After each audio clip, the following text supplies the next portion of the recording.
तो ये हमारे पास पूरी टेंसाइल टेस्ट मशीन की थोड़ी सी कंस्ट्रक्शन है। हम क्वेश्चन को स्टार्ट करते हैं।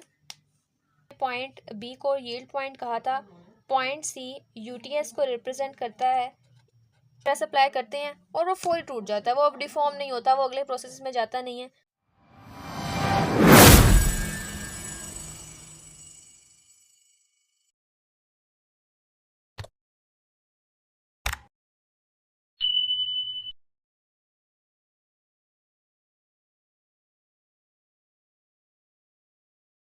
बिस्मिल्लाहिर्रहमानिर्रहीम। अस्सलाम वालेकुम स्टूडेंट्स, हमने फर्स्ट ईयर की फ़िज़िक्स न्यू बुक का चैप्टर 5 स्टार्ट किया था और आज हमारे पास टॉपिक है 5.5 elastic deformation, plastic deformation and elastic limit. ये आपके पास एक लॉन्ग क्वेश्चन है। हम इसको बुक से भी रीड करेंगे और इसके साथ में आपको इसके सेपरेट नोट्स भी प्रोवाइड करूँगी जो कि ईजी वर्ड्स में लिखे होंगे। जो आपको सूटेबल लगे आप उसको फॉलो कर सकते हैं। तो लॉन्ग क्वेश्चन को स्टार्ट करते हैं। स्टूडेंट्स, आपने अक्सर देखा होगा कि जब हम बिल्डिंग कंस्ट्रक्ट करते हैं या कोई भी ब्रिजेस या रोड्स कंस्ट्रक्ट करते हैं तो हम जो उसके अंदर मटेरियल इस्तेमाल करते हैं हम उसकी लोड बेयरिंग कैपेसिटी को लाजमी सामने रखते हैं। जिसकी लोड बियरिंग कैपेसिटी ज़्यादा होती है, जैसे कि स्टील है, कंक्रीट है, हम ऐसी चीज़ों का इस्तेमाल करते हैं। अब हमें कैसे पता चलता है कि इस मटेरियल की जिसको हम इस्तेमाल कर रहे हैं इसकी लोड बियरिंग कैपेसिटी ज़्यादा है? तो इसके लिए हम कुछ टेस्ट करते हैं, टफनेस का, हार्डनेस का। और वो टेस्ट कैसे किया जाता है, वो प्रोसीजर क्या है? एक मटेरियल किस लिमिट तक इलास्टिसिटी शो कर सकता है, प्लास्टिसिटी शो कर सकता है, कहाँ वो टूट सकता है, इन तमाम चीज़ों को आज हम अपने टॉपिक में देखेंगे। तो टॉपिक को स्टार्ट करते हैं। In a tensile test machine, metal wire is extended at a specified deformation rate and stresses generated in the wire during deformation are continuously measured by a suitable electronic device fitted in the mechanical testing machine. Students, आपने देखा होगा कि अगर आपके पास कोई conductor है, conductor के अंदर कंडक्टर के ऊपर आप कोई स्ट्रेस अप्लाई करते हैं और स्ट्रेस अप्लाई करने की वजह से इसकी जो लेंथ है उसमें चेंजिंग आती है, यानी कि ये डिफॉर्म हो जाता है। हमने यहाँ पे क्या करना है, ये कंडक्टर या जो मेटल वायर है इसको हमने एक टेंसाइल टेस्ट मशीन के अंदर रखना है। सपोज ये आपके पास कंडक्टर है और आपने उसको टेंसाइल टेस्ट मशीन के अंदर रखा है। ये मशीन क्या होती है, इसने कंडक्टर के दोनों साइड्स को इस तरह से होल्ड किया होता है, जैसे मैंने यहाँ पर इसको होल्ड करवाया, और इसका ये वाला पार्ट ऊपर किसी स्टैंड के साथ अटैच होता है जिसने इस कंडक्टर की डिफॉर्मेशन करवानी है। टेंसाइल टेस्ट मशीन कुछ इस तरह से होती है। ये आपके पास वो कंडक्टर है जो आपने प्लेस किया हुआ है। अब ये टेंसाइल टेस्ट मशीन क्या करेगी, कंडक्टर को दोनों एंड से स्ट्रेस अप्लाई करने की वजह से इसमें स्ट्रेन प्रोड्यूस करेगी। स्ट्रेन प्रोड्यूस का मतलब है कि इसके अंदर चेंज इन लेंथ अकर होगी। यही बात यहाँ लिखी है कि टेंसाइल टेस्ट मशीन के अंदर जब हम मेटल वायर को रखते हैं तो उसको एक्सटेंड करती है at a specified deformation rate. उसको डिफॉर्म करने का भी उसका एक स्पेसिफाइड रेट है। And stresses generated in the wire during deformation are continuously measured by, और जो भी इसके अंदर स्ट्रेस प्रोड्यूस हो रहा होगा उसको हम इलेक्ट्रॉनिक डिवाइस की मदद से मेजर करेंगे। साइड पे कोई इलेक्ट्रॉनिक डिवाइस है जिसके ऊपर एक स्क्रीन है और स्क्रीन के ऊपर आपके पास स्ट्रेस या स्ट्रेन की क्या वैल्यूज़ आ रही हैं वो ऊपर मेजरमेंट्स आपको साथ साथ देगा। तो इलेक्ट्रॉनिक डिवाइस का ये मकसद होगा। फोर्स इलोंगेशन डायग्राम और stress strain curve is plotted automatically on X Y chart recorder. इसके ऊपर आपको ग्राफ भी नज़र आएगा जिसमें स्ट्रेस और स्ट्रेन के ऊपर जो भी प्लॉट आएगा वो आपको यहाँ पे नज़र आएगा। याद रखिए स्टूडेंट्स, हम ग्राफ में वाई एक्सिस पर स्ट्रेस को और एक्स एक्सिस पर स्ट्रेन को रखेंगे। तो ये हमारे पास पूरी टेंसाइल टेस्ट मशीन की थोड़ी सी कंस्ट्रक्शन है। अब हम देखते हैं कि ग्राफ की तरफ मूव करते हैं कि ग्राफ हमारे पास क्या है और यहाँ पे ग्राफ की प्लोटेशन को हम एक्स और वाई एक्सिस के हिसाब से कैसे देखते हैं। तो ये देखें स्टूडेंट्स, ये हमारे पास एक्स एक्सिस है। एक्स एक्सिस पर हम स्ट्रेन को ड्रॉ करेंगे और वाई एक्सिस पे हम स्ट्रेस को प्लॉट करेंगे। अब अगर आप मैथ्स के स्टूडेंट हैं या आपने पहले ग्राफ्स पढ़े हुए हैं तो आपको इस चीज़ का पता होगा कि एक्स एक्सिस पे हमेशा हम इंडिपेंडेंट क्वांटिटी लेते हैं और वाई एक्सिस पे हमेशा हम डिपेंडेंट क्वांटिटी लेते हैं। लेकिन हम ये कहते हैं कि अगर हम किसी चीज़ पर, या जिस तरह मैंने इस बात की इस मेटल वायर की, इस पर स्ट्रेस का मतलब यानी फोर्स, मैं यहाँ पर फोर्स का लफ्ज़ इस्तेमाल करूँगी ताकि आपके लिए अंडरस्टैंड करना आसान रहे। हम फोर्स लगाएंगे तो इसमें चेंजिंग आएगी, तो इसका मतलब है कि फोर्स एक इंडिपेंडेंट क्वांटिटी है and the strain which is produced in this metal wire should be dependent quantity. लेकिन इस केस में, इस ग्राफ में, आपकी बुक में भी इस तरह ही है कि एक्स एक्सिस पे इंडिपेंडेंट क्वांटिटी पे स्ट्रेन को बनाया हुआ है कि स्ट्रेस अप्लाई करने से जो स्ट्रेन प्रोड्यूस हो रहा है उसको उन्होंने इस तरह से ड्रॉ किया है कि इस तरह से बनाया है कि स्ट्रेन को एक्स एक्सिस पे और स्ट्रेस को वाई एक्सिस पे। अब इसकी रीज़न क्या है? देखें स्टूडेंट्स, जब भी डिफॉर्मेशन होती है किसी भी कंडक्टर के अंदर या मेटल वायर के अंदर, तो इसमें लेंथ में एक चेंज आएगी। लेंथ में चेंज आने के बाद इसके अंदर या किसी भी मटेरियल के अंदर एक प्रॉपर्टी होती है जिसको हम इलास्टिसिटी कहते हैं, जिसकी वजह से ये अपनी ओरिजिनल शेप में आने की कोशिश करता है। तो जब हम इसको डिफॉर्म करेंगे तो इसके जो एटम्स हैं दे विल ट्राई कि वो दोबारा फिर से अपनी पहली हालत में या पहली पोजीशन में करीब करीब आएँ या वापस आएँ। जो वो फोर्स लगा रहे हैं, जो वो स्ट्रेस लगा रहे हैं to come back to their original position, उसको हमने स्ट्रेस कहा है। इस वजह से कि स्ट्रेन प्रोड्यूस होने की वजह से इंटरनल स्ट्रेस प्रोड्यूस हो रहा है। तो ये रीज़न है कि हमने स्ट्रेन को एक्स एक्सिस पर और स्ट्रेस को वाई एक्सिस पर ड्रॉ किया है। अब अगर आप एक्सप्लेनेशन का पूरा पैराग्राफ करना चाहते हैं तो आप यहाँ तक कंप्लीट करेंगे।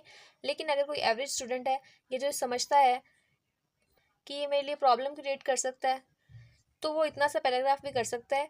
It will also be okay. तो अब स्टूडेंट्स हम पढ़ते हैं प्रोपोर्शनल लिमिट और आगे नई नई टर्म्स जो हम आप पहली बार पढ़ेंगे। मैं ग्राफ को प्लॉट करने के साथ आपको इन टर्म के साथ इंट्रोड्यूस करवाऊंगी। स्टूडेंट, आपके पास स्ट्रेस को हम इससे रिप्रेजेंट करते हैं और स्ट्रेन का सिंबल हमारे पास ये है। देखें, आपने एक ग्राफ प्लॉट किया, ग्राफ प्लॉटेशन के लिए आपने एक्सिस ड्रॉ किए, ये स्ट्रेन है, ये स्ट्रेस है। आपने क्या कहा कि मैंने स्ट्रेस अप्लाई किया। फॉर एग्जांपल आपने सिग्मा स्ट्रेस अप्लाई किया और आप कहते हैं कि आपके पास स्ट्रेन इस तरह से आना चाहिए। तो after applying the stress sigma, आपके पास स्ट्रेन आया और आपने उसको इस तरह से ग्राफ के अंदर प्लॉट किया। फिर आप 2 सिग्मा जब स्ट्रेस अप्लाई करते हैं तो आपके पास स्ट्रेन भी इस तरह से ही उसमें इजाफा होता है।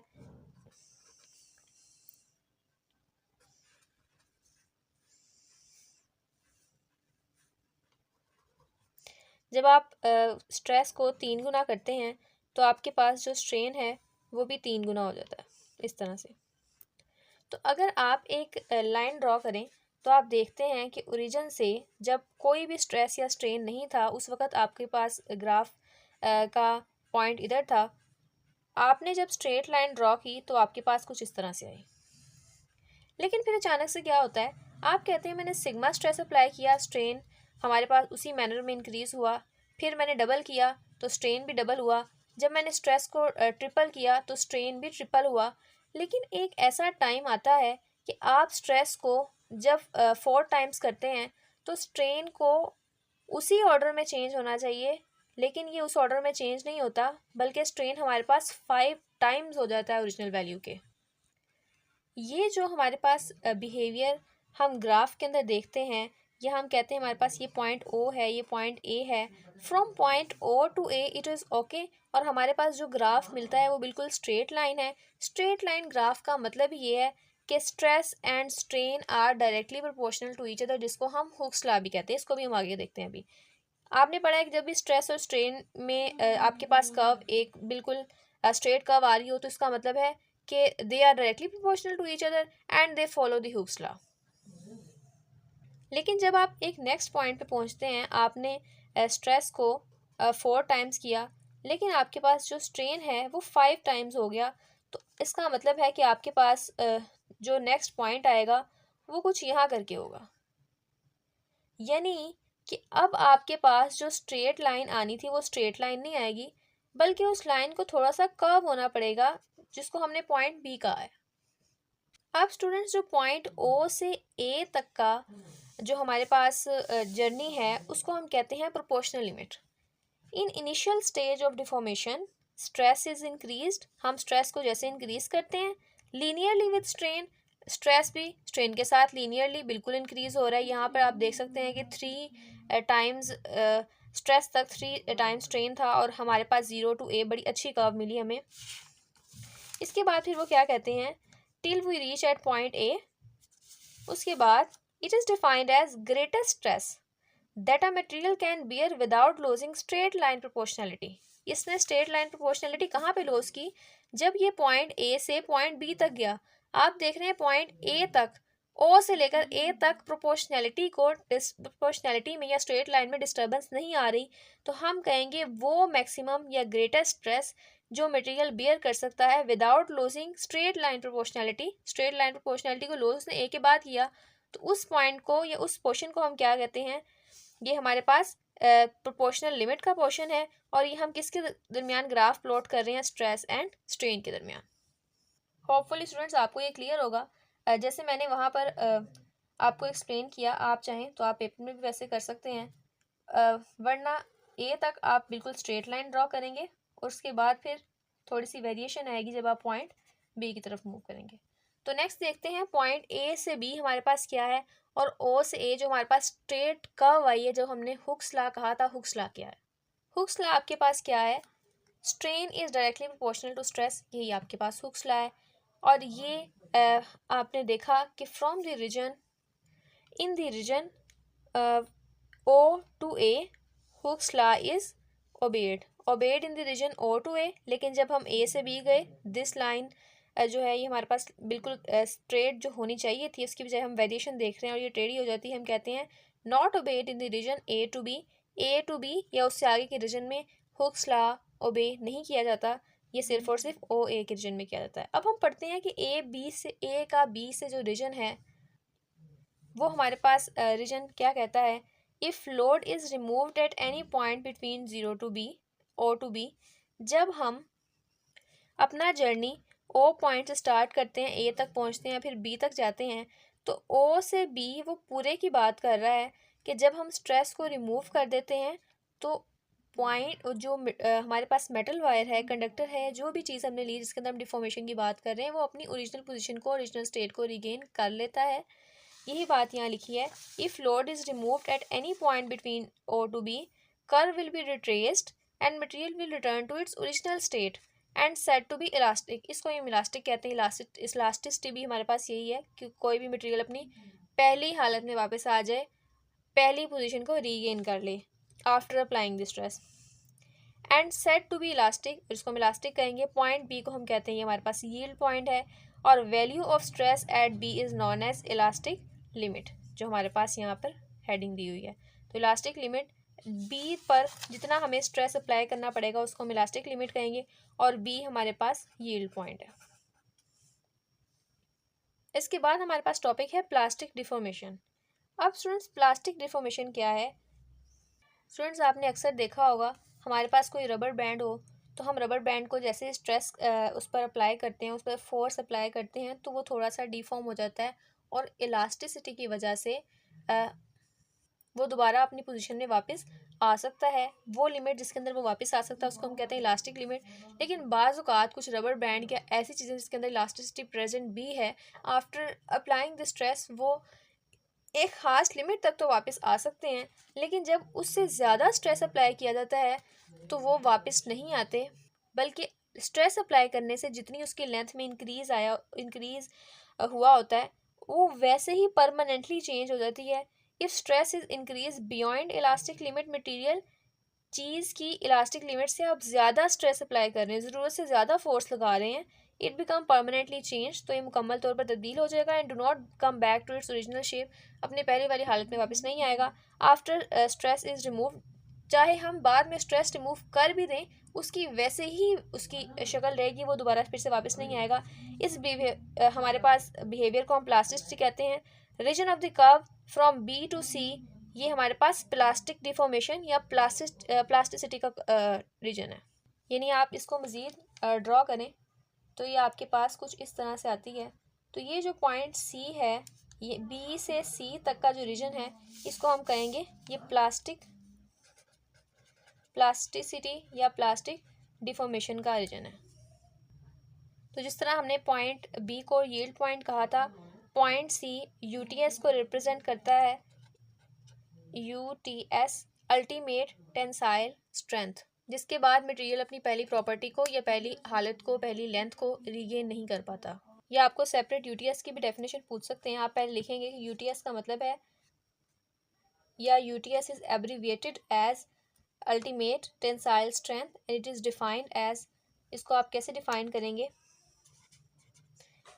Maximum stress that a material can withstand, withstand का मतलब बियर, उतना स्ट्रेस जो मटेरियल बियर कर सकता है, and can be regarded as nominal length strength of material, या ये कह लें कि टूटने से पहले पहले तक का जो रीजन है उसको हम प्लास्टिक डिफॉर्मेशन का रीजन कहते हैं, और उस पॉइंट को, जिस पॉइंट के बाद मटेरियल टूट जाएगा जब हम बहुत ज़्यादा स्ट्रेस अप्लाई करेंगे, तो उसे हम कहेंगे कि हमारे पास यूटीएस है। अगर हम पॉइंट सी को भी क्रॉस कर जाएं, material breaks at point D, तो मटेरियल हमारे पास टूट जाता है रिस्पॉन्डिंग टू फ्रैक्चर स्ट्रेस, क्योंकि उस पर जो हमने फोर्स लगाई है, स्ट्रेस अप्लाई किया है, वो फ्रैक्चर स्ट्रेस यानी उसको तोड़ देने वाला स्ट्रेस है, उसको रिस्पॉन्ड करेगा, तो मटेरियल हमारे पास ब्रेक डाउन हो जाएगा। यानी आप इसके ऊपर मज़ीद ड्रॉ करेंगे इस तरह से, और जो पॉइंट डी है ये हमारे पास फ्रैक्चर स्ट्रेस अप्लाई करने के लिए पॉइंट है, जिसको हम ये सारी, क्योंकि स्ट्रेस की बात हो रही है तो हम सबको सिग्मा से ही रिप्रेजेंट करेंगे, सिग्मा एम, सिग्मा ई और सिग्मा।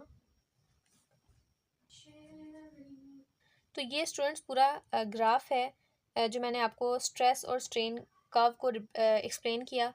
आप इसी कर्व को एज इट इज़ यहाँ पर ड्रॉ करेंगे, ए से बी का है, और फिर बी से सी का है, और फिर सी से डी तक का रीजन है, और इस तरह से इसको बिल्कुल इस तरह से इसको डिफरेंट कलर्स जो ब्लू में शेड्स आती हैं उसको इस्तेमाल करते हुए इसको ड्रॉ करेंगे। सबसे पहले आप टेंसाइल टेस्ट मशीन के बारे में बताएंगे, फिर स्ट्रेस स्ट्रेन कर्व को ड्रॉ करेंगे, थर्ड नंबर पे proportional limit, Hooke's law, elastic limit, plastic deformation, UTS, और उसके बाद फिर आप डक्टाइल और ब्रिटल सब्सटेंसेस पे आएंगे। अब स्टूडेंट्स डक्टाइल सब्सटेंसेस क्या है, हमने ग्राफ में भी यही देखा, ये स्ट्रेस स्ट्रेन कर्व है एक डक्टाइल मटेरियल की। अब ये जो हमने पूरा हमने प्रोसेस पढ़ा है कि कैसे मटेरियल टूटता है, कैसे उसके अंदर इलास्टिसिटी आ सकती है, ये सारा डक्टाइल मटेरियल के लिए था। तो डक्टाइल मटेरियल की डेफिनेशन को रीड करते हैं। ये आपको शॉर्ट क्वेश्चन में डिफरेंस में भी आ सकती है, और अगर लॉन्ग क्वेश्चन आए उसके एंड पे भी आप ये दोनों पार्ट्स लिखेंगे। तो substances which undergo plastic deformation until they break are known as ductile substances. अब प्लास्टिक डिफॉर्मेशन क्या है आपने पढ़ा, अभी मैंने आपको एक्सप्लेन किया। फॉर एग्जांपल, ये आपके पास कोई रबर बैंड है, आप इस रबर बैंड को पुल करते हैं दोनों साइड से, पुल करने के जब आप इसे पुल करेंगे तो इसकी लेंथ में चेंज आएगा, और एक पॉइंट आएगा जिसमें आप उसको छोड़ दें तो दोबारा फिर से अपनी ये ओरिजिनल पोजीशन को रीगेन कर लेगा। लेकिन अगर आप उससे भी ज़्यादा स्ट्रेस अप्लाई करें, इतना स्ट्रेस कि ये अपनी ओरिजिनल पोजीशन को दोबारा से रीगेन ना कर सके, इसकी इलास्टिसिटी जो है वो ख़त्म कर दें आप, जिस चीज़ को हमने प्लास्टिसिटी का नाम दिया था, प्लास्टिक डिफॉर्मेशन जो मटेरियल्स देते हैं इससे पहले कि वो टूट जाए उसको हम डक्टाइल सब्सटेंसेस कहते हैं। जैसे हमारे पास लेड है, कॉपर है, रॉट आयरन, ये तमाम उसकी एग्जांपल हैं डक्टाइल सब्सटेंसेस की। रॉट आयरन का मतलब है ऐसा लोहा जिसके ऊपर जंग लगा होता है। और brittle substances which break just after elastic limit is reached, जैसे इलास्टिक लिमिट रीच हुई ये फ़ौरन टूट गए। अब इलास्टिक लिमिट का मतलब क्या है कि आपने स्ट्रेस अप्लाई किया, और स्ट्रेस अप्लाई करने से इसमें इलास्टिसिटी आई, ये इसकी लेंथ में चेंज आया, जब आपने स्ट्रेस रिमूव किया तो दोबारा फिर से अपनी पहली हालत में वापस आ गए। अब ये जो पॉइंट है जिसमें उसके अंदर इलास्टिसिटी पाई जानी है, अभी ये पॉइंट आता ही और वो फ़ौरन टूट जाते हैं। इसका मतलब है कि वो स्ट्रेस को बियर नहीं कर सकते, उनमें ये बर्दाश्त नहीं है, और वो फौरी उसका असर लेते हुए टूट जाते हैं। जैसे ग्लास है, शीशा आपने देखा होगा, आपने ग्लास को थोड़ा सा ऐसे स्ट्रेस अप्लाई करते हैं और वो फौरी टूट जाता है, वो अब डिफॉर्म नहीं होता, वो अगले प्रोसेस में जाता नहीं है, तो उन सब्सटेंसेस को हम ब्रिटल सब्सटेंसेस कहते हैं। तो ये इन दोनों के दरमियान बेसिक डिफरेंस है। अगर आपको लॉन्ग आए तो आप डक्टाइल ब्रिटल सब्सटेंसेस को भी लाजमी लास्ट पे लिखेंगे। तो ये था स्टूडेंट्स हमारा आज का टॉपिक। मिलते हैं नेक्स्ट टॉपिक के साथ नेक्स्ट वीडियो में, तब तक के लिए अल्लाह हाफिज़।